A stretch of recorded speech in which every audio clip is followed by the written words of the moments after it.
of Fame finalist is an owner, Pat Bowlen, represented by his daughters, Brittany and Beth.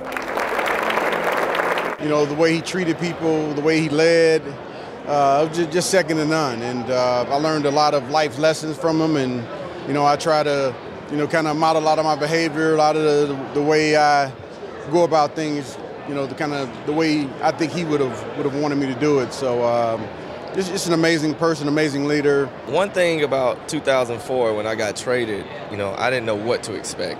I was still a little young, hungry NFL player, but to be able to go to a first-class franchise like the Broncos, I mean, it meant a lot. And I didn't understand why it was first class until I got there and got a feel for who Pat Bowlen was.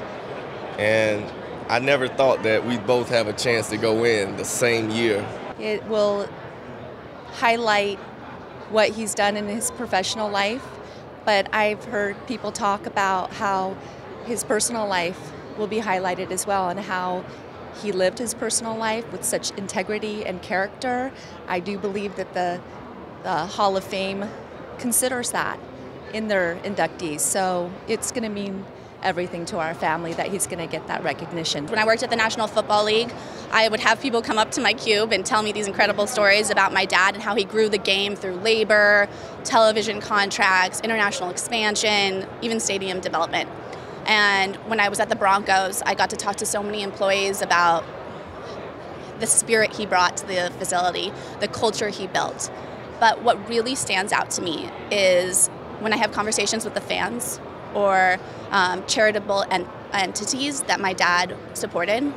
I love those stories. Those ones are what stand out to me. It was a big part of my draw going to Denver, because I think what Mr. B represented for the Broncos and still represents is that if you went to Denver, you knew you were going to have a chance to compete each and every year. They were going to give you every resource. And that's not the case in every place in the league. A lot of people pay lip service, but Mr. B, you just look at his success. And the other thing that was great, you know, I remember my first year going into Greek, our trainer's room, and we would do the call. He'd pick about 5 players each year. You'd do the college pool with Mr. B, and I didn't know how to take my owner talking trash to me about, you know, I'm picking Stanford again, and then, you know, in short order, I was giving him a hard time about picking Oklahoma. So he was a wonderful human being. He was always around, but never meddled, let people do their work. His, you know, like I said, how many Super Bowls he took the Broncos to, the impact he's had on the league. It's long overdue, and it's going to be a happy day for us all when he is enshrined.